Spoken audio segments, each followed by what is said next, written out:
It's a great honor for me to be here at the Empire Club of Canada today, which is arguably the most famous and historically relevant speakers podium to have ever existed in Canada. It has offered its podium to such international luminaries as Winston Churchill, Ronald Reagan, Audrey Hepburn, the Dalai Lama, Indira Gandhi, and closer to home, from Pierre Trudeau to Justin Trudeau. Literally generations of our great nation's leaders, alongside with those of the world's top international diplomats, heads of state, and business and thought leaders.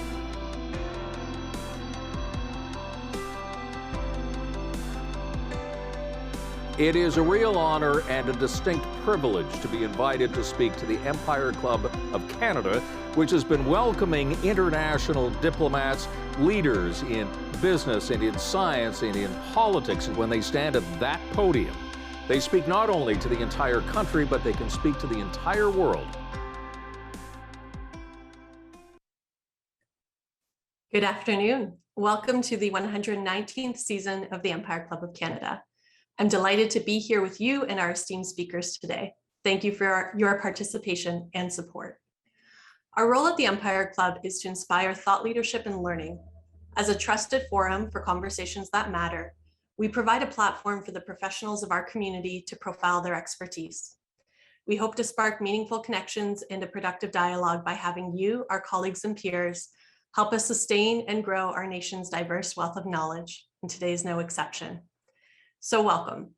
My name is Jenna Donaldson. I'm the third Vice President of the Board of the Directors of the Empire Club of Canada and the Director of Public Affairs and Strategic Engagement at Humber College.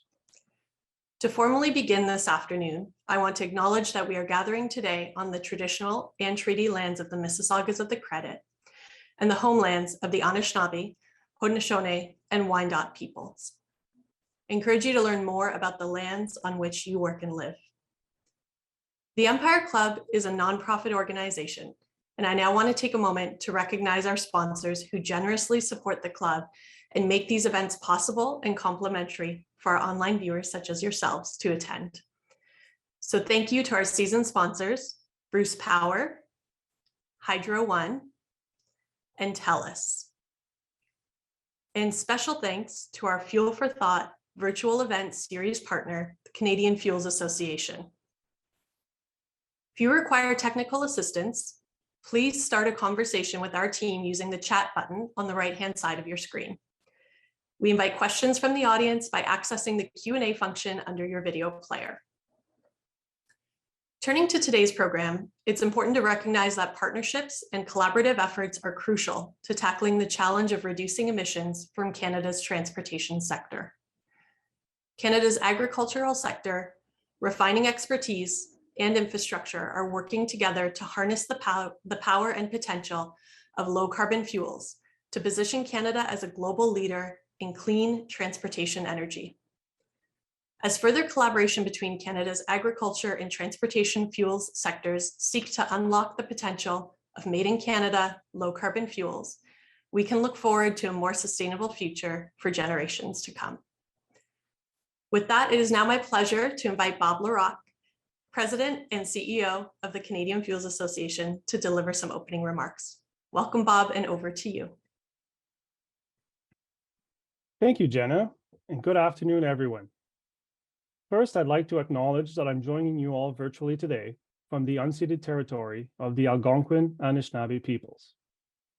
I'm very excited for today's virtual event and wanted to say a big thank you to the Empire Club, to our moderator, Parliamentary Secretary Francis Drouin and his team, merci beaucoup, as well as our guest speakers, Michelle Belil from Imperial, Jasmine Igneski from Parkland, Andrea Kent from Greenfield Global, and Chris Vervate from the Canadian Oilseed Processors Association, and all of you who tuned in to listen to this important conversation. In the latest update of our Driving to 2050 vision, we talked about the need for collaboration to help reach our collective climate goals, and how Canada's world-class agriculture sector, along with our refining expertise and infrastructure, provides our country with a unique opportunity to become a leader in low-carbon fuels. Today's event is a great example of how CFA and our members continue to collaborate with national agriculture organizations like COPA on a number of low carbon solutions, including the use of oilseed feedstocks such as canola to co-process low carbon fuel or to produce renewable diesel and ethanol. By leveraging our collective value chains, we are taking a Team Canada approach to tackling climate change. But I don't want to give away too many spoilers for today's discussion. So without further ado, I'll turn it over to Parliamentary Secretary Drouin to say a few words and get the conversation started. Thank you so much, Bob, for your kind introduction. I too would like to acknowledge that I'm speaking to you on the unceded lands of the Algonquin Anishinaabe people. And I am excited to be here and with the Empire Club and with our amazing panelists, Jasmine, Chris, Andrea, and Michelle. Glad to be here. As a politician, I get the easy job today. I get to ask the questions, and you get to answer those questions. So, good luck to you. And I certainly look forward to the conversation. For me, low carbon fuel will play an important role in attending. And I think, Bob, you've mentioned it, and reaching our targets. How do we do that? I look forward to hearing the discussion today with the collaboration and the innovation that can happen between the fuel industry and the agricultural industry. Obviously, I come from, I get to chat with a lot of folks in the agricultural space. I don't often get to chat with folks from the fuel space, but they do come knocking on my door once in a while, and it's important for me to understand what they're trying to do and the targets they're trying to achieve and how they do that. And with that, I will launch officially the conversation, and I will be asking the first questions. So in supporting biofuel production in Canada, what are some of the mutual benefits for the Canadian agricultural community and Canadian fuel producers? And how does Canada's strong agricultural sector give us a unique advantage in producing biofuels to meet global demand? And Chris, I will go to you first in answering this question because of the background that you have. So Chris, why don't you go ahead? Sure. Thank you, Mr. Drouin. And maybe just by a bit of background, I've been involved in agriculture my entire life. So from my early days growing up on a mixed grain farm outside of Winnipeg, to my time working abroad representing agriculture in markets like China, and my current role representing Canada's growing canola industry. So agriculture really does course through my veins. And it's never been a more exciting time to be in agriculture industry, especially the role that it can play to help decarbonize transportation fuel. But before I get into some of the aspects, first, a very brief overview of the ag and crop sector in Canada. So indeed, Canada's agricultural and agri-food sector is strong. It employs close to 2 million people in Canada and contributes nearly 7% of the total GDP in this country. Canada is also a powerhouse on the world stage. It's ranked as the 5th largest exporter of agriculture and agri-food products. Crop production, which is the sector that I represent, is a big part of Canada's agricultural success story. Approximately 1 million metric tons of grains, oilseeds, and pulses are produced by Canadian farmers each year, with more than half of it exported. So while the sheer volume and large surpluses of crop output make it a natural source of renewable feedstock to support the biofuel production in Canada, it's actually more about how it's produced that gives us that unique advantage in terms of it being a good fit for low carbon fuel production in Canada. So crops like canola, soybeans, wheat, and corn are among the most sustainable in the world when they're produced in Canada. And it's really by 2 key factors in terms of why we're so sustainable. I talked about what we're producing on an annual basis this year, roughly 100 million metric tons. 20 years ago, it was closer to 50 million metric tons. So we have managed to double the total output of crop production in this country, but not at the expense of land expansion. We don't have any more new arable land in production, but yet we've been able to increase our output by more than 2-fold. Secondly, crop and agricultural lands in Canada are also a major carbon sink. And this is largely owing to farm practices such as minimal and zero till of the soil and converting otherwise barren lands or barren soil, which is often subject to soil erosion, to crop production. So over the years, these two practices alone have sequestered tens of millions of tons of carbon from the atmosphere into Canadian soils. So the ability to increase output on the same amount of land, combined with the natural sequestration that has occurred because of sustainable farm practices, crops in Canada are the perfect choice for sustainable and low carbon sources of food, feed, and fuel. Canada's advantages go beyond just primary production, though, as it relates to agriculture. We have very robust supply chains and a proven ability to bring product to market in a manner that is commercially scalable and timely.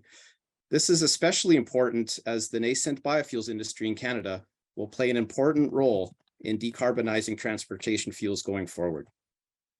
Thank you.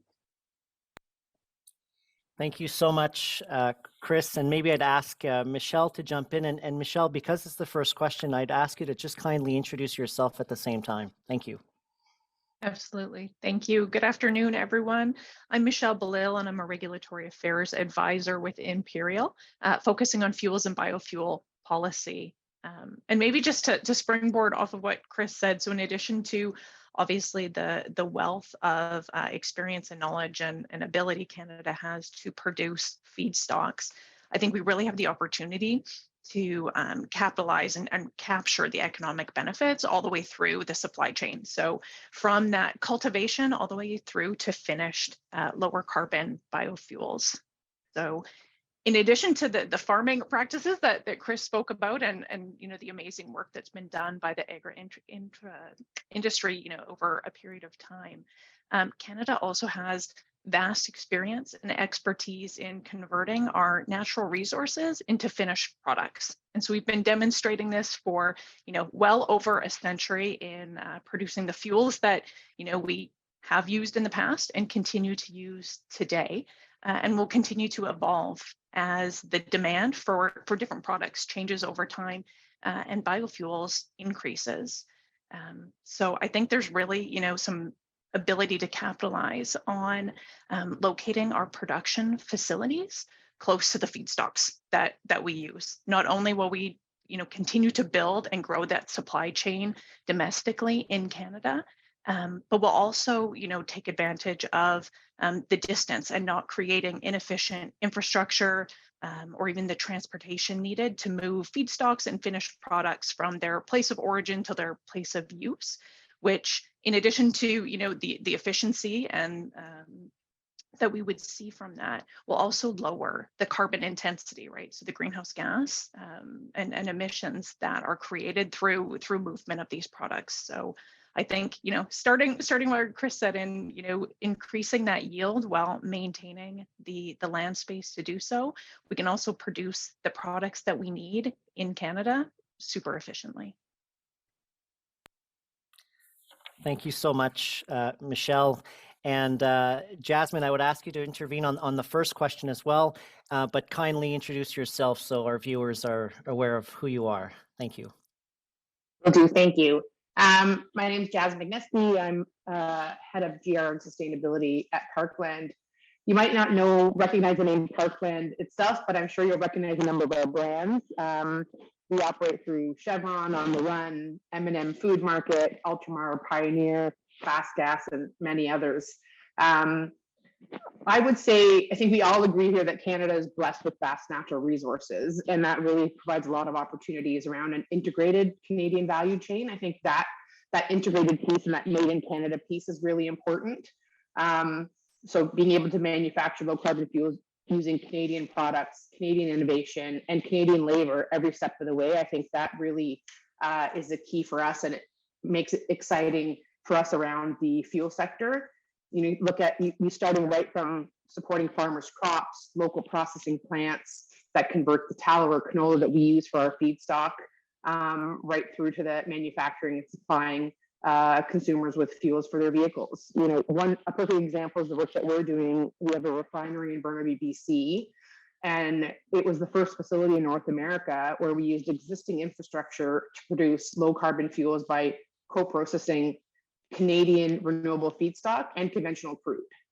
And that biofuel production comes out with 1/8 the carbon intensity of conventional fuels. So it really is a huge greenhouse gas emission reduction while we're using Canadian products and innovation right across the board. And one of the newest innovations that really has an impact in the agriculture sector is we, in 2022, were the first facility also to use tall oil as a bio feedstock. So tall oil is mainly derived from pine trees, and it's a byproduct of the pulp mill process. So it was a real technical breakthrough that made a huge environmental impact, but also using a waste byproduct that's typically burnt in the pulp process. So I think those are some exciting things that we're really looking forward to continuing with. Thank you so much, Jasmine, for this discussion. Andrea, I'll send it over to you and ask you the same question. I think you get it by now, but just to kindly introduce yourself before you answer the question. Thank you so much. Absolutely, and always nice to have the benefit of having colleagues go first to pave the way there. So I'm Andrea Kent. I've been involved in the biofuel sector here in Canada coming up on a decade. So I started with the Canadian Renewable Fuels Association. I was president there, and I've since moved in-house where I head up the relations for industry. So a big part of what we're talking about today, and also policy for Greenfield Global. And Greenfield is Canada's probably first and largest ethanol producer. So when we look back at the contributions that a biofuel like ethanol has made and kind of the proud legacy there of working with agriculture, I really like to, think of it as a thread that kind of goes through the modern landscape today. And, Bob and I kind of remember, I think when a panel like this wouldn't have been even possible, where you would see a low carbon fuel producer like Greenfield, kind of that pioneer, dedicated expert, speaking alongside with members from the petroleum industry, looking at, integrated energy companies that are doing really, really remarkable things, as well as hand in hand with agriculture. So it's been said, but I think it's a really exciting time. The other reason why, aside from us just being, I think, very collaborative and seeing the opportunities ahead of us, I think the reason why the collaboration is happening, and it happening at such a high level these days, is because of the business that's at stake as well. When we look globally at what our trading partners are doing, they're trying to figure out what Canada has known for a long time, which is, I think, that agriculture really is a building block for energy. And certainly when you look at it through more of a planet-friendly lens. And when I think we look at the immediate opportunities, part of it is just accepting the fact that biofuels have played a really key part up to date, but maybe not everyone is as aware of what modern biofuels mean in a Canadian context. And Chris touched on the sustainability and how proud we should be of the sustainability and innovation in the agriculture sector, but also looking at it from really like the heavy lifting and economic engine of the low carbon fuel industry here. And I think when, we kind of connect the dots on what my colleagues have already said, what it really boils down to is, this concept of decarbonization. Canada can do that with innovation and investment. It doesn't have to do it with, at the expense, I should say, of developing a low carbon fuel market here domestically. And biofuels have already proven, the sustainability over decades. We've already shown how much of that heavy lifting we can do, like the equivalent of 1.2 million gasoline engine cars that a lot of people look at are already running on biofuel now. That's a great story for affordability. It's cutting, the equivalent of 1.2 million vehicles off the road's worth of emissions with very little, I think, understanding from consumers sometimes. So telling that story, I think, is so important. And also looking at the modern biofuel story, looking at waste crops, like Jasmine said, looking at how much of an opportunity there is for Made in Canada, agricultural driven things like Chris and Michelle have already said, and also looking at what existing producers are doing like Greenfield. So we have, waste to biofuels proprietary technology. We're also looking at reducing our carbon intensity still, even though we've been in the business for decades, and really getting to that true, net zero, all the way from the farm, all the way to the gas tank type of carbon reduction that so many people are looking for. So hopefully that kind of puts a bow on it, and we can kick it back over to you, Monsieur Durain, to kick it through some of the. Are there tougher questions? I believe so, probably. Thank you so much, Andrea. Actually, you sort of touched on 2 points: the potential of having this conversation between the petroleum industry and the low carbon fuel industry. Global demand is there. So when explaining to Canadians, and maybe Chris, I'll go over to you first to give Andrea a break, but how do you see this benefiting the Canadian economy? What does it mean for Canada's economy, the low carbon fuel economy? Yeah, thanks. I mean, I think Andrea already set us up nicely for that question, just in terms of some of the investments that we see already taking place. And I'll speak more specifically to the investments as it relates to agriculture. So the different policies and regulation that support low carbon fuel consumption and demand has a direct positive impact on Canada's agriculture sector and the overall economy as a result as well. So a perfect example of this is the growing investments that we see currently taking place in canola processing. So over the last 24, 36 months, so 2 or 3 years, we have seen more than $2 billion of expanded processing capacity, either under construction or announced in Canada. So this is creating thousands of direct and indirect jobs in the process. And this increased processing also supports more value-added creation in Canada. As I said in some of my opening remarks, we have an abundance of grain production in this country, where we actually export most, or certainly the majority of what is grown in Canada, and often in its raw form. So we see the export of raw canola. Thanks, Chris. I think I'm losing you, so I'm not sure if viewers are losing you, but maybe I can maybe we'll just we'll ask Michelle to intervene here while Chris gets his high-speed internet back, something that our government is surely working on. Michelle, the economy from the Imperial side perspectives, you've talked about making sure that refinery plants are close to feedstock. How important is that to the economy for rural economies, for instance, is something I'm thinking of, but please jump in. Thanks. Yeah, I think it's important for rural economies, and when Chris comes back, I think he'll talk about the crushing plants, or maybe Andrea can follow up on that too. Really taking from the cultivation all the way through to the kind of production of the feedstock. But maybe I'll take it the next step down the supply chain into using that feedstock into a biofuel production. And so at Imperial, when we're talking about the benefit, the economic benefit at Imperial here, we're all really excited about our recent announcement of a final investment decision of $720 million for our Strathcona renewable diesel facility. So in Strathcona County, so not rural, but still obviously within the Canadian economy. This facility, we're expecting to produce 20,000 barrels a day of renewable diesel from locally sourced crop-based feedstocks. So again, within that kind of prairies area. And to put that into perspective, that's more than an Olympic-sized swimming pool of renewable diesel production every day, and more than 1 billion liters a year. And so when we look at this in terms of the economy, as Chris said, there's construction jobs, and we're projecting about 600 direct construction jobs through this project and this facility. But we've also entered into agreements with Air Products to supply low carbon hydrogen produced using carbon capture and storage technology. And that's going to provide, again, those additional hundreds of jobs between that facility and our other business partners, feedstock producers, get the oilseed producers, in the construction phase.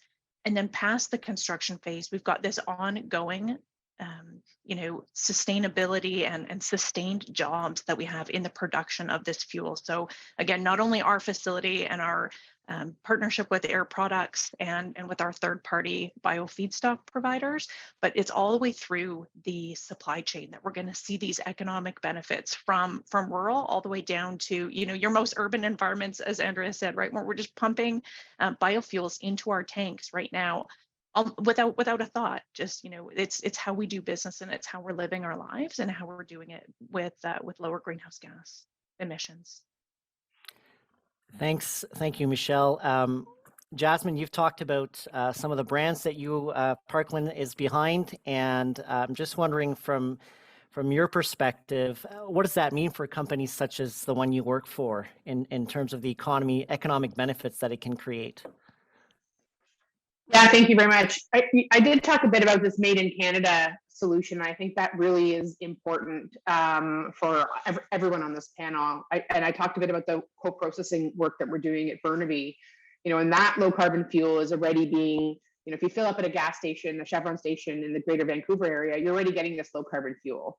So I think the opportunity to invest and grow this production across Canada and growing the Canadian feedstock availability as well really has a potential to have this Made in Canada solution that will generate well-paying jobs and new opportunities here in Canada versus seeing that shift or leave to the US or other jurisdictions. We've talked about a number of facilities and projects already on this call, and I think that we need to even increase that moving forward so that we can continue reducing Canada's reliance on importing foreign renewable diesel, foreign renewable fuels. I think that's going to be very important for us to solidify our position as global leaders. And then, the added benefit is the economic impact. So we're going to drive more economic growth. We're going to create more well-paying jobs, supporting government services through increased taxes, supporting, meeting our climate change initiative. So I think that all really ties in well together. And I don't think that growth is just limited to existing technologies. I think R&D and innovation is another key piece here. I talked a bit about the tall oil work that we're doing. We're also exploring other next generation feedstocks.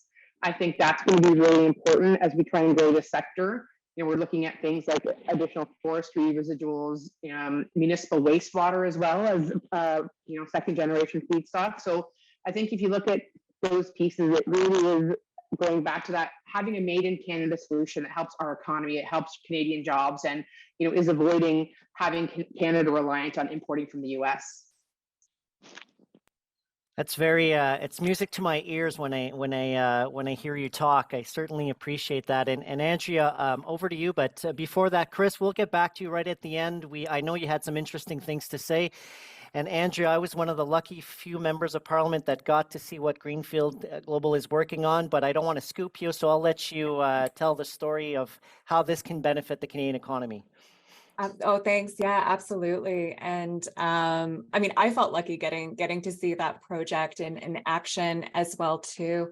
I think just to take a quick little step back going into that, so much of what we're saying here, I know a lot of sectors are also dealing with. And I think when, coming at it, whether it's through, a policy decision maker lens, like yourself, just consumers and other people who are making, whether it's business decisions or just at a household level, it can seem pretty daunting. But I think one of the things that gives, again, biofuels and low carbon fuels, hopefully some additional credibility and comfort there, is that we've already done this one time very successfully already, going back when you look at it through a policy lens. And that hasn't come up directly. So maybe I'll just mention it here quickly.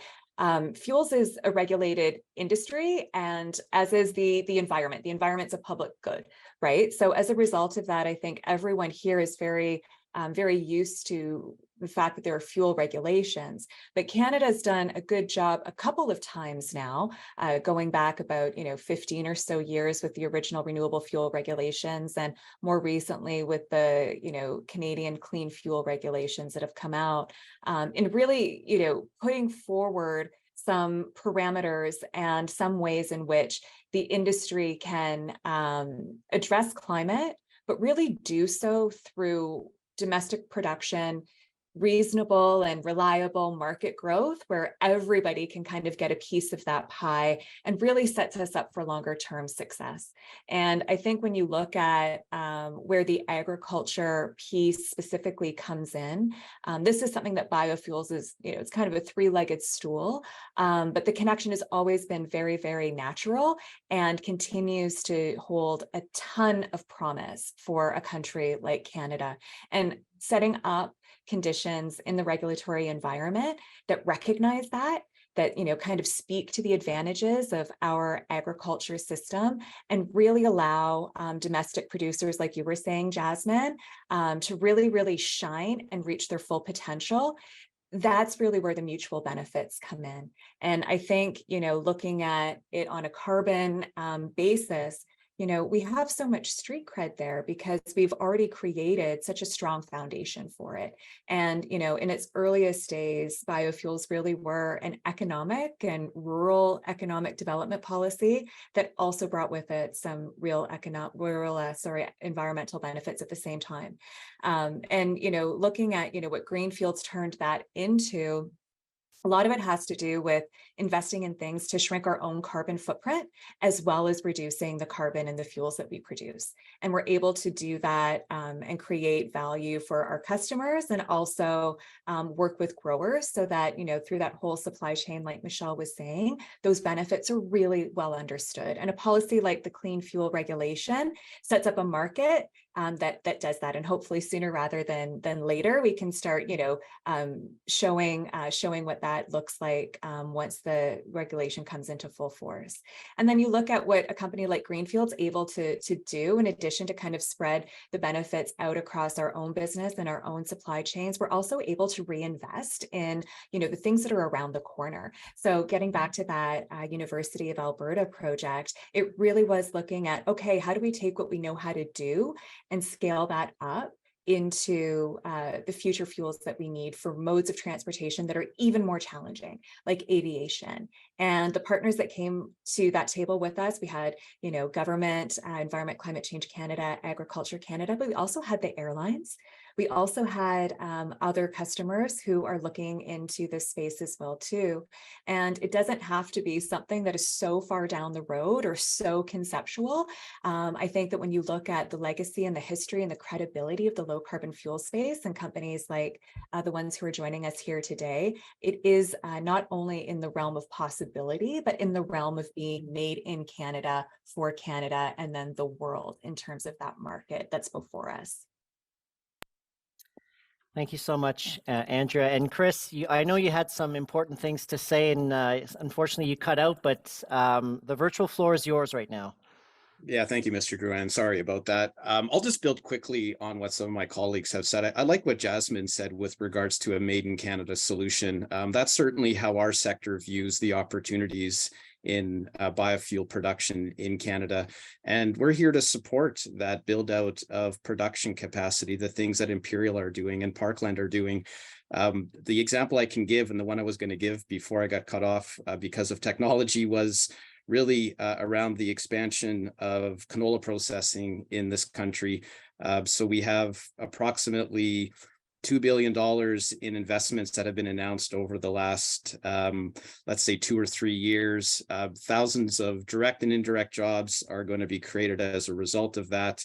And it really is that direct link in terms of supporting the supply chain and supporting the activities that Imperial, Parkland, and others are doing to help decarbonize transportation fuels. So the words like collaboration and working together and just these synergistic fits and all the positive attributes that Canada has coming together is really what we view as the big opportunity going forward.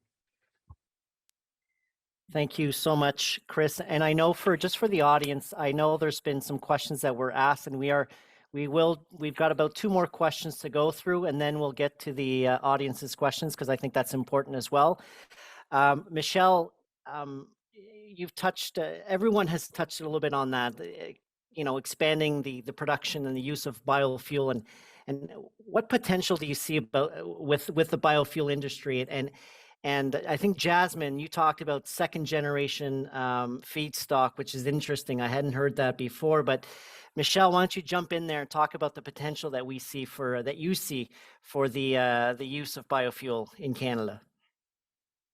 Yeah, well, I mean, I think the use of biofuel is, expanding, especially with drop-in fuels like renewable diesel, right, where we can effectively drop this in diesel replacement at much higher blend rates than we historically have been with other products. But I mean, I think our renewable diesel facility is a great example of expanding the production, largest facility planned in Canada to date, and the greenhouse gas emission reductions that we're expecting from this facility are about 3 million tons a year in the transportation sector, if used in Canada, compared to conventional, fossil diesel fuel. So I think, the production opportunities are huge, kind of based on the feedstock, what we've just talked about.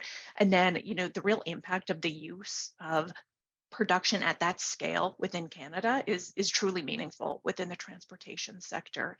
And maybe just one to kind of springboard off of what Jasmine had been saying too about co-processing. So I think in addition to, these new facilities like our renewable diesel facility, co-processing is another huge opportunity to expand the production capacity and while using our existing facilities. So, we know over time and in the future, demand for products is going to change. We're going to be looking at, how transportation changes and it'll change our demand. So being able to use existing facilities that are already constructed with a new feedstock, different than our traditional crude, to produce this new product that folks are demanding in biofuels is a huge game changer, I think, for the industry. It's really an efficient use of what we already have to produce an evolving product that we want. So I think, a key challenge here will be making sure that we have practical requirements under the clean fuel regulations that will recognize this and allow us to expand this practice. Thank you so much, Michelle. And Jasmine, what potential do you see for the expansion of production and use of biofuel in Canada? Yeah, I mean, I think it's significant. I think energy demands are increasing, not decreasing right now. So I think Canada really does have a crucial role to play, both domestically, but also on the international stage. We really are well positioned, I think, to be global leaders in low carbon fuels if we approach them correctly, both from the industry perspective, but also respectfully from the government perspective as well. Andrea talked a bit before about regulatory and policy environments. So I think those are things that we really need to collectively work together on as well.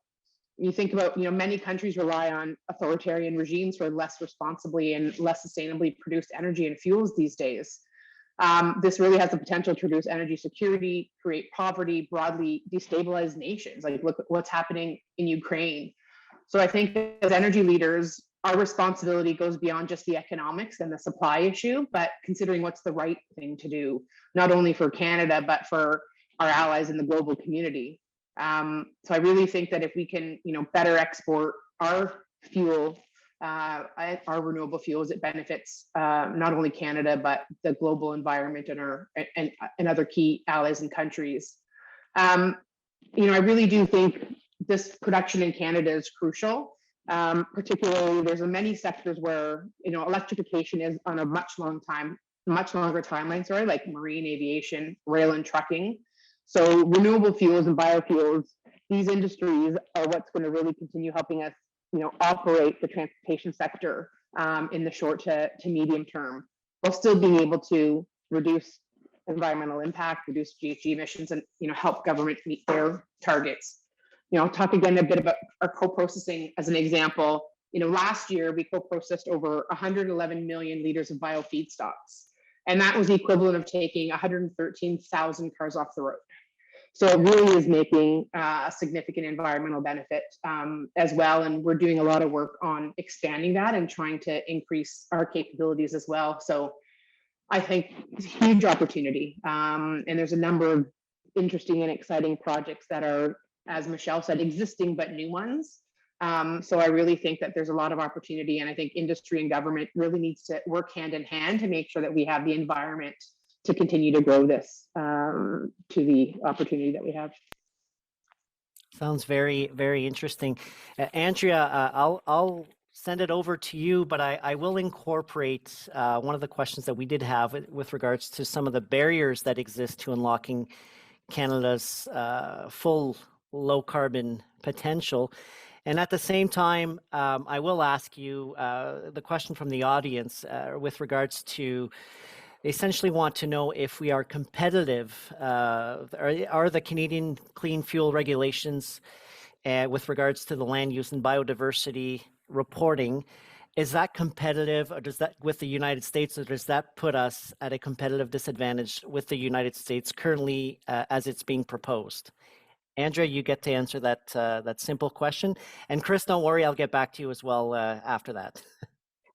It is, short answer is it depends. It depends.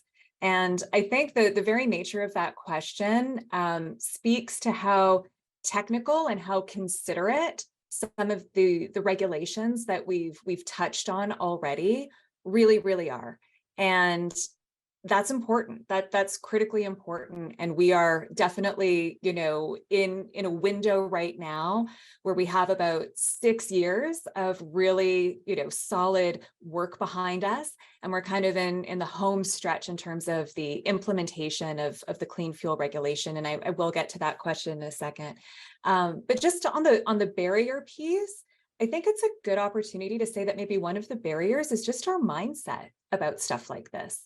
We think that oftentimes I think it has to be very, very complicated. And certainly the nitty gritty technical aspects of it matter, but the fundamentals are really, I think, very, very simple to understand and benefit everyone. And we've touched on a couple of big ones today. Fuel benefits accrue where they're used, but economic benefits accrue where they're produced. So if we can make these low carbon fuels in Canada, and the more of them that we can make in Canada, the larger the economic benefits will be. The GHG reduction, that's going to come wherever the fuel is used. And I think when you look at what President Biden announced, it really hit that nail on the head. He was really going after reliable, domestic, trustworthy domestic production. And that's kind of the road that we're working on as well too, in our own regulatory space. The other one, and Jasmine touched on it, is when you look at being a responsible global leader and producer of energy, you tend to get your domestic policies right first. And I think that is the opportunity here as well. And when you look at the sustainability criteria and this question about, land use and biodiversity, it's really trying to scratch at, are we doing everything in Canada sustainably? And are we, ensuring that we are measuring the performance of our crops and our fuels and all of the inputs against a reliable yardstick or meter stick? And I think that, we have advantages here, absolutely, that are very well known, that companies like ours are investing in making sure that we can properly report and reflect as part of the regulations that the Canadian government is working really hard to implement. But we can't slow that down. And I think bottlenecking is a real concern right now, not just because we're close, we're closing the gap on implementing this landmark regulation here for Canadian producers, but also realizing that foreign products are going to be part of this regulation as well too. So it isn't necessarily an advantage just because it's a Canadian regulation. It's an open global trading market. So measuring performance and making sure that Canadian producers and Canadian growers get full credit for all the work that they're doing. That's what this question is getting at. I think we're close, but I think the timing has never been more critical to make sure that we get there as quickly as possible, especially now that we know that global competition is knocking on our door because of the US Inflation Reduction Act and how generous it is.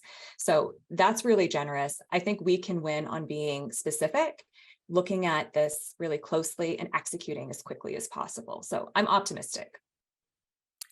Thanks, Andrea. Michelle, what do you think that some of the barriers that currently exists that could impede growth in the biofuel sector? I really, I won't repeat what Andrea just said, but I think that the practical regulatory solutions for the implementation of the clean fuel regulation are just going to be absolutely key for us to achieve the goals that the regulations really, intend to achieve. The more clarity that we can have all the way through the value chain, as quickly as possible, is going to provide more confidence for everyone in this value chain to make the investments that are needed to have this grown in Canada, made in Canada solution.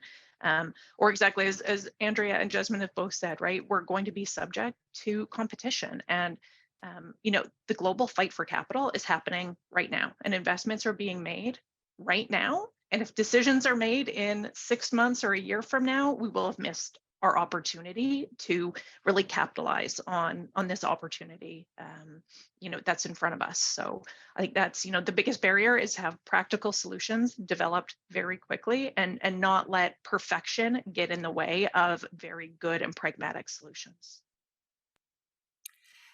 Thank you. I think I'm hearing an overall theme here. Practical regulations is something that I'm hearing. Jasmine, unless you have something different that you want to add on in there in terms of barriers to potential growth in the biofuel industry? I'll just make one quick addition. I agree with everything that Michelle and Andrea said, but the one thing I would just add is I think the other issue that could be a concern is the looming feedstock supply crunch, right? The more we want to increase our production of renewable fuels, the more reliant we're going to be on renewable feedstock. So I do think that there's also some support on the policy front that we could use there. And I think in order to be able to meet our commitments, that's going to be an important piece. And I talked a bit about, us looking at second generation renewable feedstocks as well. But I think there's a lot more work that's going to need to be done around R&D and pre-commercialization stage of that work. Thanks, Michelle. And I think that was one of the questions that somebody in the audience has asked, the whole food versus fuel debate. And Chris, you have had the opportunity to work with a lot of farm groups. So I will ask you your opinion on some of the barriers that currently exist for unlocking that growth potential. And I've heard the practical regulations. I'm sure you'll chime in on there as well. But can you, is this something that you're hearing from your members as well in terms of the, do we have enough feedstock or crops to meet demand for food, and secondly, and meet demand for fuel? And that's something that's often talked in the public space. Yeah, sure. So when it comes to food and fuel, that's the way that we characterize this. It's really about supplying all the different markets that we're capable of. And we've been doing this for decades in terms of being providers of food, feed for animals, and also the use of crops in industrial uses and purposes. So the debate has been longstanding, but nothing fundamentally changes from our perspective as it relates to our ability to continue to produce what needs to be produced to satisfy food, feed, and fuel. We do, of course, need good regulation as it relates to increasing our food production and being as efficient as possible. I liked Andrea's comments with regards to being optimistic with regards to the clean fuel regulation as an example and getting some of those details right. But I'll just echo what my colleagues have said in terms of the importance of really making sure that the details of regulation are as practical and as pragmatic as possible, so we can unlock the potential that ag has to produce more, but also for agriculture to be a very active participant in the low carbon fuel supply chain. Thank you. Thank you so much, Chris. All of you have touched on obviously practical regulations and make sure we have regulations that make sense for everyone involved in the supply chain. But some of you have also talked about investment decisions making are happening right now. And if we don't act soon, we'll miss the mark on this. So I would be curious to find out, I think some of you have mentioned there will be some a refinery built and an investment of $750 million or $20 million, I believe it was said. So what are these decision factors driving these investments decision? And what does this mean for the low carbon fuel production in Canada? And I know so maybe we can talk about what's happening today and then what needs to happen down the future so these investments continue to happen. Michelle would be the first one to go. Thank you. Sure. Yeah. So $720 million is our final investment decision for the Strathcona Renewable Diesel Facility. And that's to produce 20,000 barrels a day of renewable diesel. We're expecting production to happen to begin in 2025. So it's, well, it feels like a long way away when you're building something of that magnitude. It's right around the corner. I think one of the big elements here, and Andrea and Jasmine have both brought it up, is the U.S.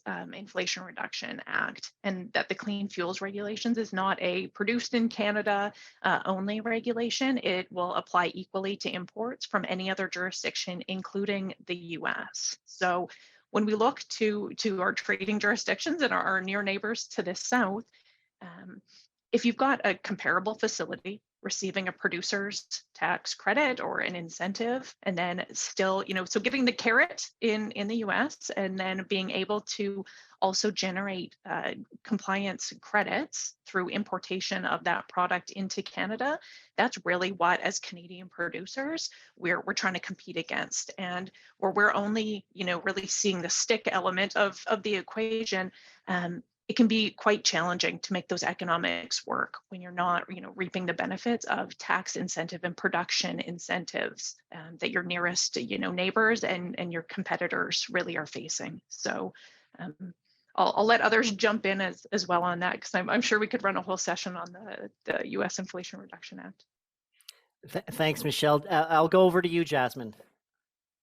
Yeah, I definitely agree with what Michelle said. And I think I'll just underscore by saying, the North American fuel market is integrated, which makes this even more and more of a challenge. And, it was nice to see the government did talk about some additional support for biofuels in the budget, but I think it's going to be really important to see what does that look like, how much of that gap of the IRA incentive benefits will the government be able to close by whatever new incentives or regulations that they're looking to.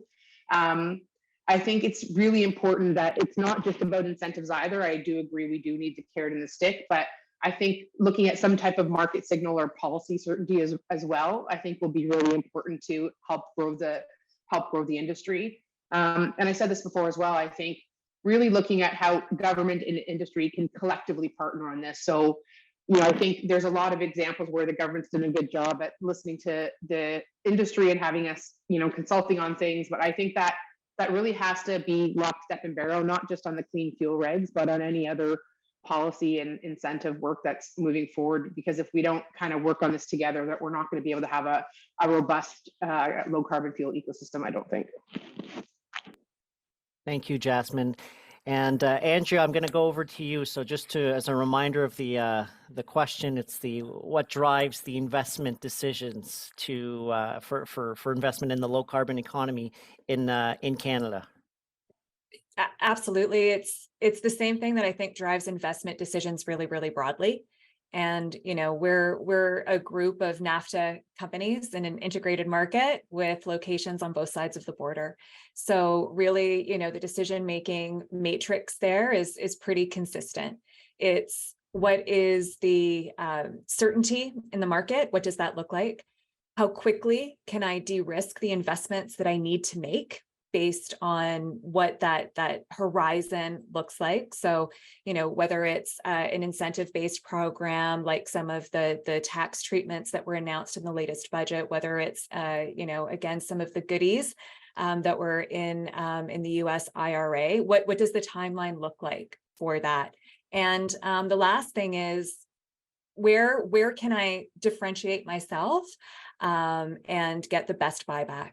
And when you look at, I think, it from that lens, where Canada has to really, really be focused. And I think we're very ambitious in terms of what we want to do and the policies that we put in place, but where we really, really can affect a ton of good, anchor and attract a load of investment and keep it here is, I think, making sure that elements of our policies are based on accurate carbon accounting, that they reward good behavior that is being done and de-risk that good behavior investments by companies like ours, and that serve as an anchor. So, one of the things that the clean fuel regulation does is it sets up a market. So we need to make sure that we do not inadvertently create dysfunctions in our own marketplace by, putting too much emphasis on things that don't move the needle for investment and, inadvertently could penalize Canadian producers who are already going above and beyond. So I'm looking for things that are going to, really move that needle in terms of the market, make investment more attractive and sticky here from a Canadian producer standpoint, and also acknowledge the good work that's been done to date. So. Thank you so much, Andrea. And Chris will be our final respondent because of time, and time always gets in the way, obviously. But Chris, I would ask you just to respond, and then I'll have to close it up here. Yeah, maybe I'll just be really brief. I think my colleagues covered the question really well, and I'll just end where I started my conversation on agriculture. Such an exciting time to be in agriculture and to link our sector with the low carbon fuel supply chain. There's opportunities abound, but clearly what we're hearing from everybody, and I would just like to underscore this, we have to make sure that we have the right policy and regulatory environment to make it all happen. Thank you so much, Chris. And I want to thank all of you, the panelists who were there to answer the questions. And we were able to integrate some of the audience's questions in our questions. So thank you so much. And it's certainly been enriching for me personally to learn how the sector is working together and to understand the full potential of what we have here, and to ensure that, for me, what's important is getting the practical regulation side. So I've certainly took some notes. Thank you so much. Jenna, over to you. Thank you, Francis. And I couldn't agree more, a very enriching conversation. So thank you to our panelists for that. I have a few thank yous to close up with. I'd like to thank our Fuel for Thought virtual event series partner, which is the Canadian Fuels Association. We're so thrilled to be working with you again. And also our sponsors for this event, Bruce Power, Hydro One, and TELUS. And of course, I think all of our panelists deserve an additional thank you. And for our participants, I'd like to thank you for joining us today as well. As a club of record, the Empire Club of Canada events are all available to watch and listen to on demand on our website. The recording of this particular event will be available shortly, and everyone who's registered for this event will receive an email with the link once it's live. As far as upcoming events go, on Thursday, April 13th, so this coming Thursday at the Arcadian Court in Toronto, we are welcoming to the podium the Honourable Monty McNaughton, Ontario's Minister of Labour, Immigration, Training and Skills Development. He's coming to our podium to discuss the Working for Workers bills and building an Ontario that leaves no one behind. So if you are in Toronto, I think there are a few seats left for that. Get your tickets. If you are not, please join us online like you did for this event. And with that, I'd like to thank all of you for joining us today. This meeting is now adjourned. Have a great day, everyone.